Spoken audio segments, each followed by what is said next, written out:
Hello students, welcome back to the science class. So student, in the previous class in this chapter, that is acid, bases and salt, we were talking about that of the different types of acids. We have seen dilute and concentrated acid depending upon the amount of acid present in it. Basically, if the amount of acid is more than that of the amount of water, such kind of acid is called as a concentrated acid. And if amount of water is more as compared to amount of acid, such kind of acid is called as a dilute acid. So basically, amount of acid in concentrated is more as compared to amount of acid present in the dilute.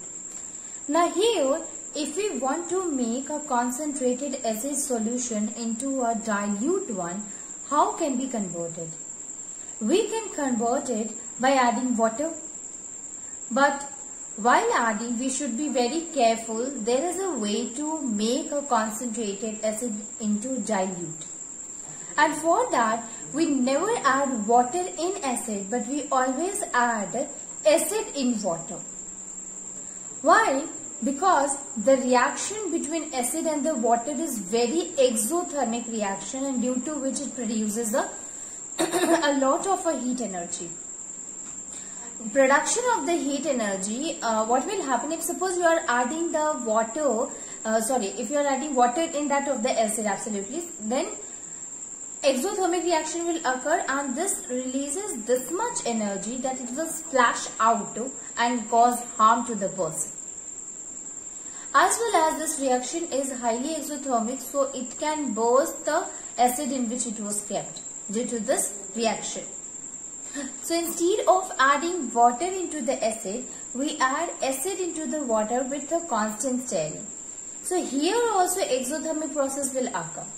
But the heat energy which is released due to this exothermic reaction will be absorbed by the water and ultimately lowers the temperature. And the effect, it will be minimum. So this is the way by which we can convert the concentrated acid into a dilute one. Then students, we were talking about the acids and what are the things which is common in the acid, and that is all the acid when it is dissociated into water, in the water it gets dissociated into H positive. So it releases H positive, whether it is a strong acid or the weak acid doesn't matter. Bases. Bases are what? Bases, according to Arrhenius definition, bases are which when soluble in water releases OH negative, that is hydroxide ion. Generally, all the bases do not react with water to form or to release hydroxide ion. There are some of the bases are there, and the bases which are soluble in water and dissociated to give hydroxide ion, such kind of a bases are called as alkalis. And on the basis of this, we can say that all the alkalis are bases, but all the bases are not alkalis because all the bases are not soluble in water. Now, depending upon the amount of a hydroxide ion released by the bases, we had categorizes the bases also into two types, and that is strong bases and weak bases. Strong base is a base in which when dissociated in water produces a more number of a hydroxide ion. So such kind of a base is called as a strong base. Weak base, when dissociated in water, when it enters into the water, get dissociated into hydroxide ion, but yes, the amount is less. So this is how we can differ the how the strong bases, they are not like that of the weak bases. So this is about the bases, students. Moving on, and we will see that what are the common thing in the bases. Absolutely, if you see any of the base, students, calcium hydroxide or potassium hydroxide or sodium hydroxide, they used to release the hydroxide ion. So this is the common thing. Let us start with the properties of acid.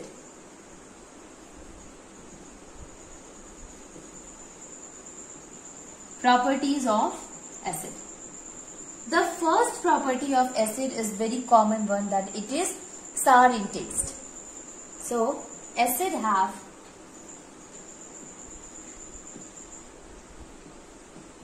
sour taste. Acid have sour taste. Second thing, that is these acid, absolutely with the help of a litmus paper, we can say when blue litmus paper is dipped in an acid, it will convert, it will turn it into red. So acid turns blue litmus red. Acid turns blue litmus red. Okay, it turns blue litmus red. Then basically acid are corrosive in nature. It means when acid reacts with any metal, then it used to corrode the upper surface of that of the metal. That's why, and not only this, even it causes severe burn or severe harm to the skin. So we can say that they are corrosive in nature. Okay, acids are corrosive in nature. These are corrosive in nature. The concentrated mineral acid, the concentrated mineral acids can cause severe burns, burn on skin. They are basically, the concentrated mineral acid can cause severe burn on skin. Even these can attack on wood, cloth,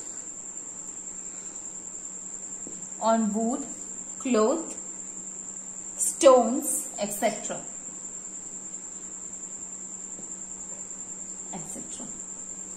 Okay.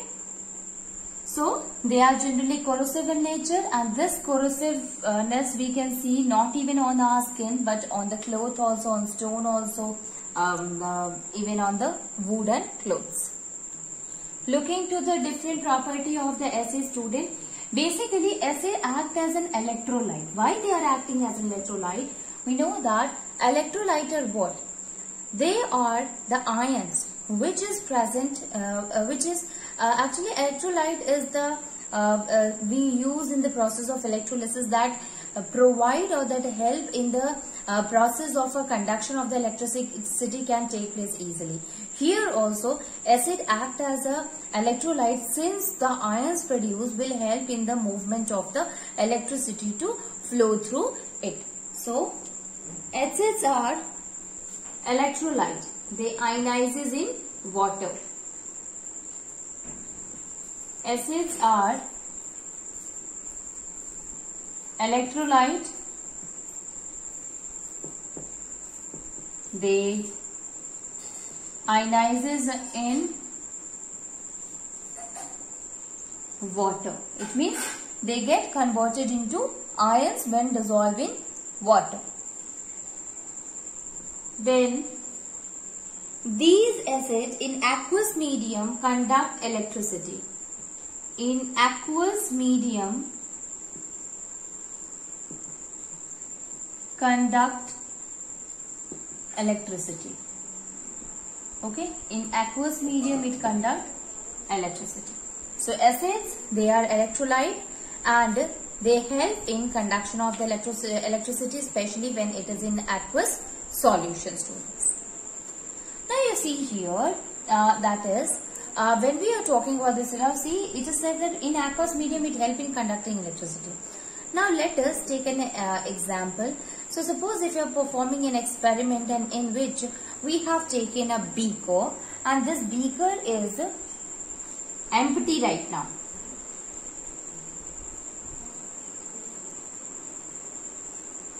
Okay, we have taken a beaker and this beaker is right now, it is empty. and then we have taken two rods, two iron rods are there, and one of the iron rod, it is connected to that of the battery. Okay, one of the is connected to the battery, as well as then it is connected to the bulb,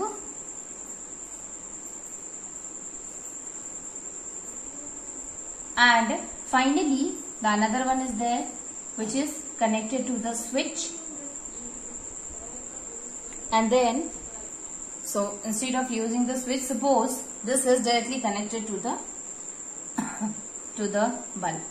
Now what happened in this solution, in this beaker, we will add different solution to see that what will happen, in which one the bulb will glow. Glowing of the bulb will help us in telling that this is actually supporting the process of a conduction, or it allows the electricity to flow through it. So suppose if we are adding here hydrochloric acid. So hydrochloric acid will dissociate into H positive and Cl negative. So obviously they get dissociated into ions. So they act as electrolyte and they help in the process of ionization. And they also help in conducting the electricity. Instead of HCl, if suppose we will use H2SO4 solution, there also we will find that it will get dissociated into 2H positive and SO4 2 negative. So again dissociated to ions, so that will also make the bulb to glow. So this proves that it helps in the process of conduction of electricity. Now instead of using sulfuric acid, we will use here glucose. Formula is C6H12O6. So if we will use this one, this will not going to show the ionization, this will not going to dissociate into ions, students, and ultimately the bulb will not glow, and this help in proving, this help us in telling that these do not allow the electricity to flow through them. So it is only the acids which used to dissociate, which used to ionize in order to help in the conduction of the electric current through it. So it helps in conducting the electricity, students. Okay, so this is one of the property of the acid. Now we have seen the physical property. These are what, that is acid. These are the physical property of acid, in which we have seen it turns blue litmus to red, it is sour in taste, it conducts electricity, it acts as an electrolyte. Now let us see that what are the different property it will show with the different substances like metal or water. So we will look after the chemical properties of acid.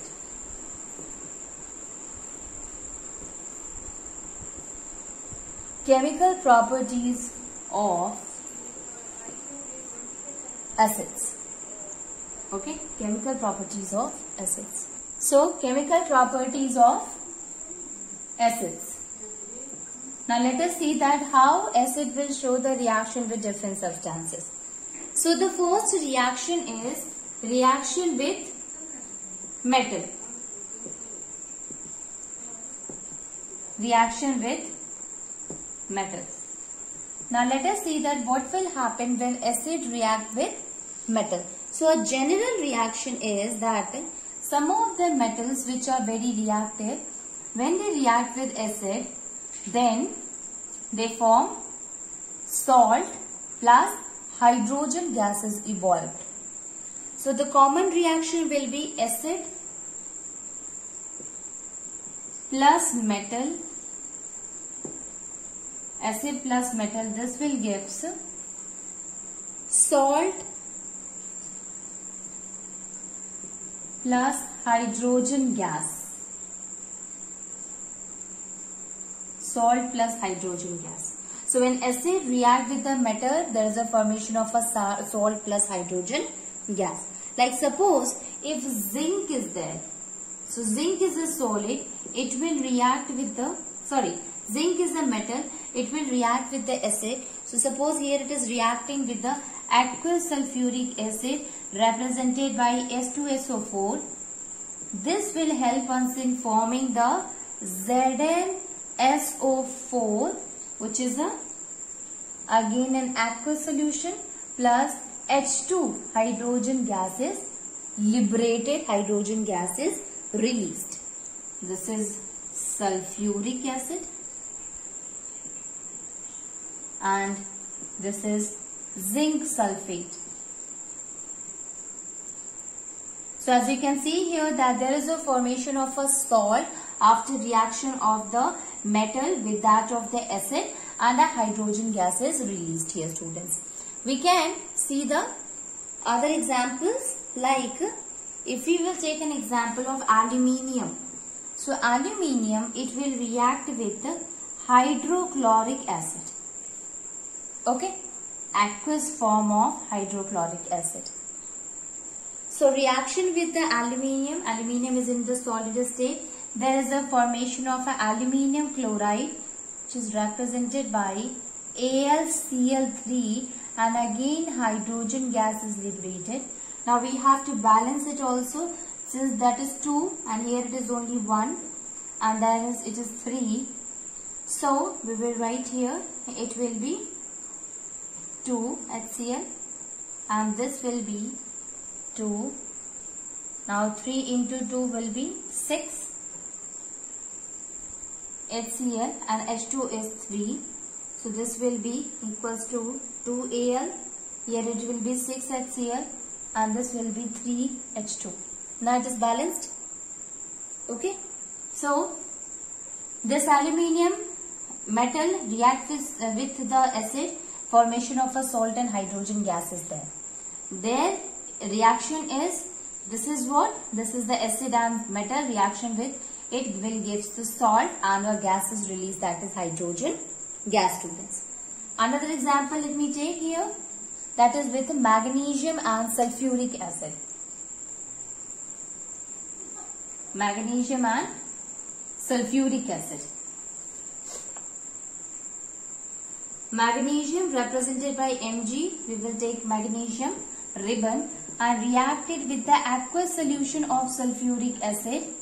Then there is a formation of a magnesium sulfate, that is MgSO4, and aqueous solution of a MgSO4 is there, student, plus hydrogen gas which is represented by H2, it is liberated. Okay. So by all these reactions we have understood here one fact, and that is when acid react with a metal, there is a formation of a salt and hydrogen gas is liberated. Now let us try to understand this concept with the help of an experiment, students. So to do this experiment, suppose we have, for this reaction, students, let me write the kind of experiment that we will take here. So suppose in a test tube we will add the sulfuric acid in it. Okay, and in that test tube where sulfuric acid, aqueous solution of a sulfuric acid is there, we will add some of the zinc granules in it. Okay, so zinc, which is in the solid state, it is added into the sulfuric acid which is in the aqueous state. So when we add the zinc granules into the sulfuric acid, then you will find that the reaction will occur very fast. The reaction, you will find that effervescence start coming out of it, which shows that the reaction is occurring between the zinc and the sulfuric acid. And this reaction is an exothermic reaction, student, because when the reaction is occur, when you touch we will find that this is the kind of an exothermic reaction in which a lot of heat is evolved. So when you touch that of the outer side of a test tube, student, you will find that it is very hot, which proves that the reaction between the zinc granules and sulfuric acid is an exothermic reaction. Basically what happens when the zinc react with it, then it get converted, becomes black in color, which shows that it is get converted into zinc sulfate. Okay, it turns out to be black in color, which proves that it get converted into zinc sulfate. Now H2 is released. How can we prove that this hydrogen gas is releasing from it, students? So, we will take a delivery tube and the reaction which is going on in the test tube where the zinc granule is added into the sulfuric acid. We will cover it with the help of the cork. There, a delivery tube is there, and this delivery tube, it will be opened into a solution, and that is a soap solution. In the soap solution, you will find that the bubbles are coming out of it. Presence or evolution of the bubbles, of the formation of the bubbles, it proves that the gas is evolved. Gas is coming out. When you take a burning splinter near to the bubble, it will produce pop sound. And the production or the pop sound, it indicates the presence of a hydrogen gas. So this is how we can prove that the reaction, it involves a gas releasing with it, and this gas is actually a hydrogen gas. So at first we have taken in a test tube sulfuric acid and added zinc granules. It gets converted into zinc sulfate, which is the change in the color that we can see there. When you touch the outer side, it will exothermic, because of that it will really very hot, and finally a gas is evolved from it. And how can we say that? We will take the delivery tube and make this gas to pass through the delivery tube to a solution which is a soap solution. There the bubbles start coming out of it, and when we take a burning splinter near to the bubble, it will produce a pop sound, which proves that it is a hydrogen gas. Okay, students? So this is a first chemical property of an acid. Moving on, and we will see the another reaction of the acid with the another substance. Now, let us see the reaction of acid with metal carbonate and metal hydrogen carbonate. Reaction of acids with metal carbonates and metal hydrogen carbonate. Metal carbonate and metal hydrogen carbonate. Now let us see what will happen when the acid react with it. So at first, when acid react with metal carbonate plus metal carbonate, when acid react with metal carbonates, then there is a formation of salt. Again, salt is formed plus carbon dioxide. Let me write it from here. Metals plus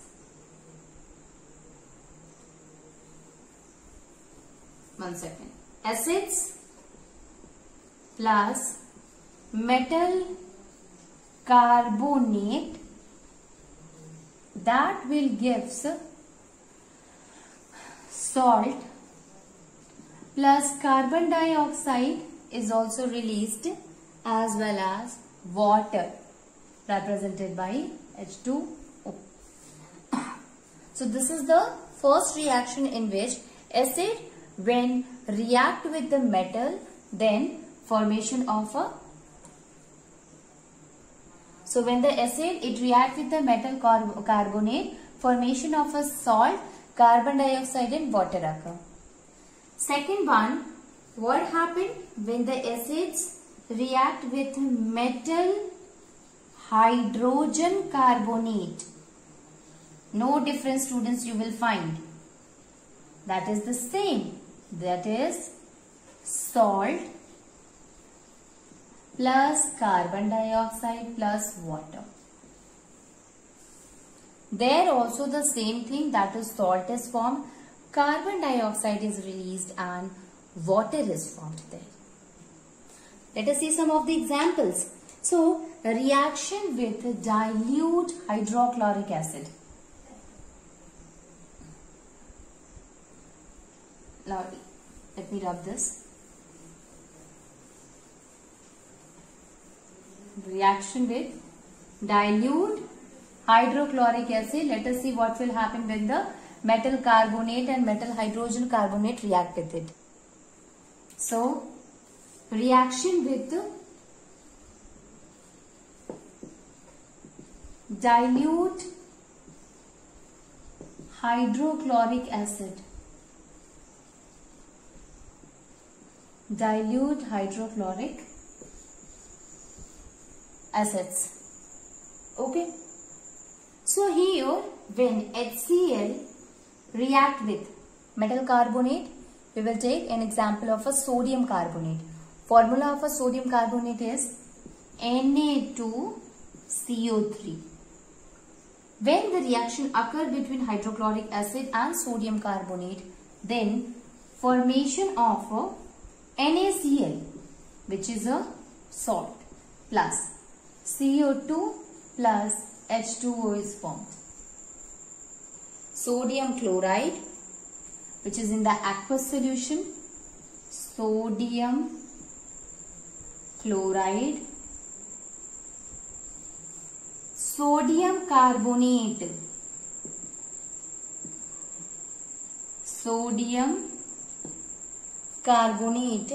which is in solid state, and this one is the aqueous solution.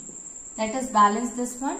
This is Na, only one Na is there, here it is 2, so we will write here 2 Na. Now Na is balanced. Let us see that how many Cl is there, just 2 Cl is there, students. So at first we will try to balance the chlorine also, and that it will also become Cl, 2 Cl. So chlorine and sodium is balanced. Now look after carbon. Carbon is 1, there also carbon is 1, so it is balanced.